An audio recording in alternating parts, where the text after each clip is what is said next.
Hi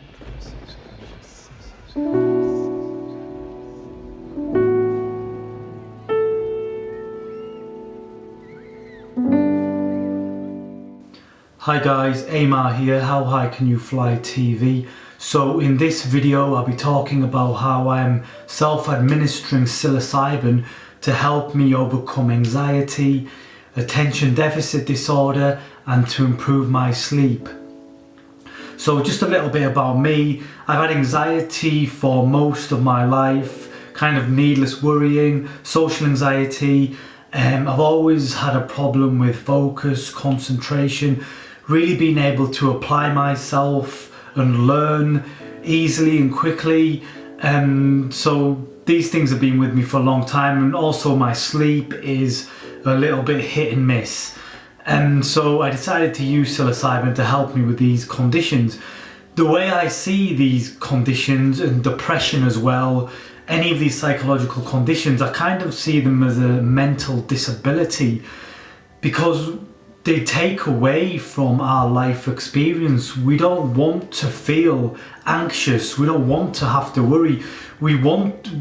Our life would be so much better if we could learn easily, apply our focus and concentration quickly and when it's required. But because of whatever reason our brain is not wired up the right way, or some chemical imbalance or environmental, whatever it is, something in our brain is not right. So we need to look for solutions to correct this. Now, if you go down the kind of the Western medicine route, you'll find prescription meds. I don't know many of them. I know there's Adderall, Ritalin, a couple of the ones I've heard of. I think they're amphetamine based. Like I said, I don't know a lot about them. So I'm not really someone who would use these kind of man-made substances, man-made drugs to help me with my mental condition. And I don't think kids or anyone should really, to be honest, because the long-term implications of these things a little bit we're unsure of them at the moment. So that led me to looking at psilocybin, and having studied it to a certain degree and read a lot of research around the subject, I found out that it can be used to treat anxiety and potentially improve attention problems. There was a couple of studies conducted which have helped highlight this. So if you're quite interested in that, there's one done by New York University and one by Johns Hopkins, and they both discovered through administering psilocybin to cancer patients that it helped significantly reduce any anxiety and depression they were feeling following their diagnosis. And if we consider this, people who have been diagnosed with cancer, a terminal illness, their level of anxiety or depression is going to be very, very high in some instances. So if it can significantly reduce in them, then maybe it can have a positive impact on people who have social anxiety or just general anxiety as well. And just to add to that, a lot of people who took part in that study and were administered the psilocybin actually come out with the experience saying the psychedelic experience, I guess, was one of the most profound things that they've experienced throughout their whole lives. And obviously the benefits they gained from that stayed with them for a long time. So I believe it was one single administration of the medicine, like, was a long-term fix. They felt the benefits 6 months to a year later, which is really what we want. We don't want to be taking something every day. There's another study done which also reinforced the belief that psilocybin has neuroplastic and neurogenesis, I don't know the right word, properties. So effectively can rewire your brain. That's what neuroplasticity is. It can change your brain, and it can stimulate the formation of brand new brain cells. So that's neurogenesis. Now this study was done in mice, so I know it's not a human subject, but these mice were triggered into a fear response, and the mice that were administered a low dose of psilocybin got over that fear response versus the mice that weren't. So it shows that we can override anxiety and hopefully build new brain cells. And I have a basic understanding of attention deficit disorder, but what I understand is certain parts of the brain are underdeveloped. So if we can develop new brain cells to in them underdeveloped regions, then potentially we can improve our attention and focus. So that now brings me to how I microdose the psilocybin. Now, I don't know much about mushrooms, so I know a lot of people go out and pick them. Unfortunately, I don't really know what they look like. I wouldn't know what to look for. So I just ordered mine online from a website in Amsterdam. I ordered the Truffles because the mushrooms you can only get in grow kits. And just because I'm new to it all, I wanted to make it as simple as possible. So I just ordered the Truffles. The truffles grow underground, they're still part of the plant, they still contain the active compound psilocybin. The main difference is you get more psilocybin per gram in mushrooms versus per gram in truffles. So just to give you an idea, I believe 5 grams of mushrooms is equivalent of 15 grams of truffles in terms of the psilocybin content. So yeah, I ordered the truffles because it was just easier. I may get the grow kit further down the line if I get more experience with this. Now, I found it very easy drying them out and putting them into capsules for my microdosing purposes. If you want to know how I did that, please leave a comment down below and I may film a video, but like I said, it's very easy. There is other videos online which show you how to do that. But if you're interested, let me know and I'll look at doing that. So I got the capsules done. I think one capsule had about 0.2 gram per capsule, and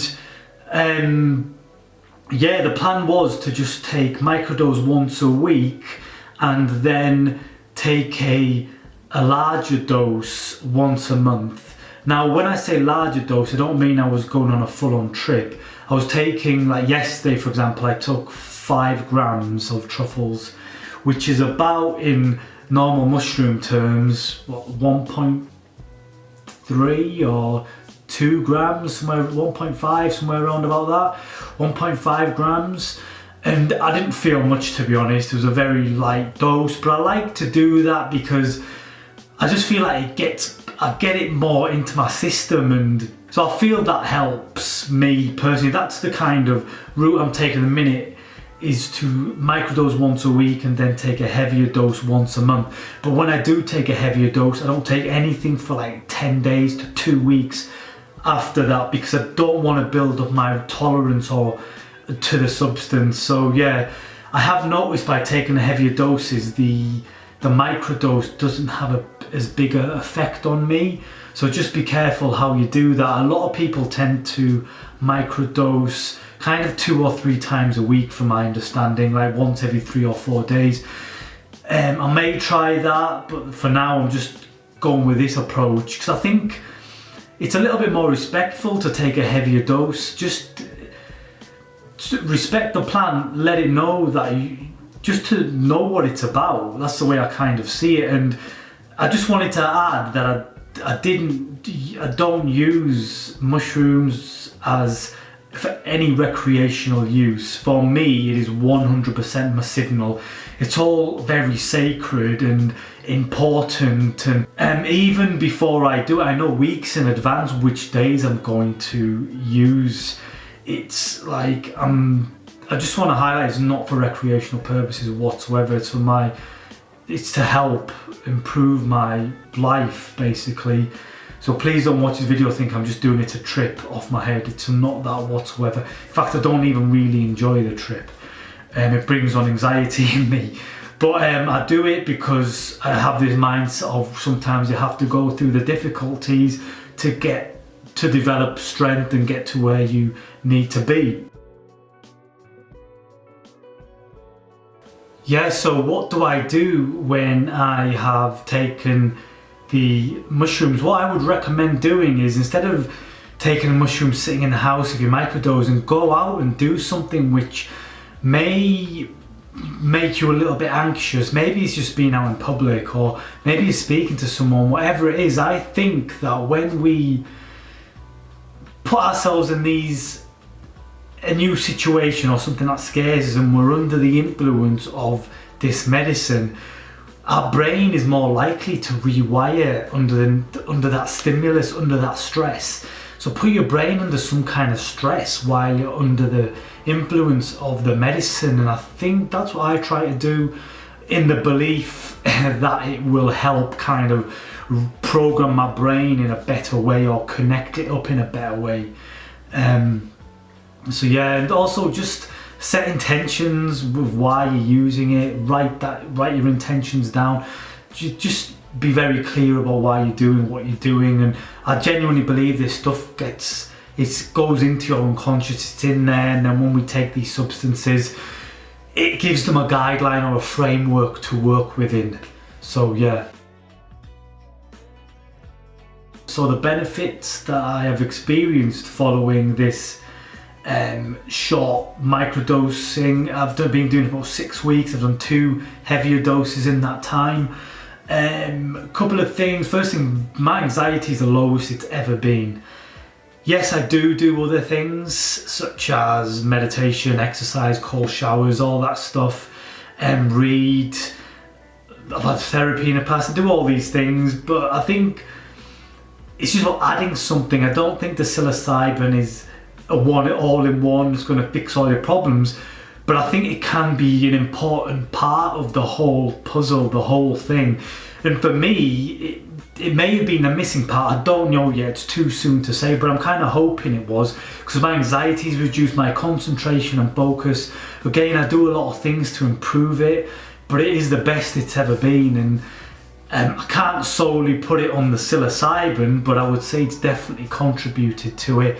And one thing I can contribute to the psilocybin is the quality of my sleep has improved so much.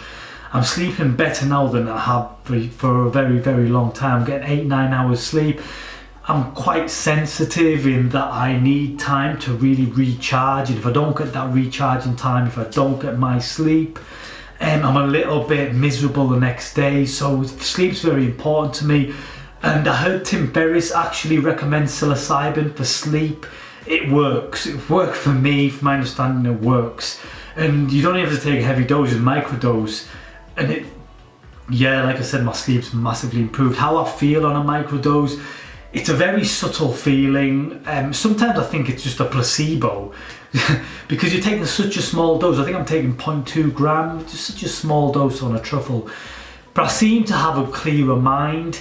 I seem to be a little bit more social. I'm more tolerant of people who may in the past kind of annoy me, I guess. I'm a little bit more tolerant of them. That's one of the main things I've noticed. I go to the gym a lot, I have better workouts. I'm just more focused, more zoned in, less distracted, so more clearer thinking. And that's just what I've noticed so far, but it's good, and I hope I can incorporate it into my life as long as it serves me. If at any point I don't feel I'm getting anything out of it, I'll stop, because the goal here is development and improvement and healing, not just tripping, even though that can be pleasant, or for some people I guess. I may further down the line do like a heavier dose, like 10 grams or something, but I'm not quite there yet. It just depends how I feel.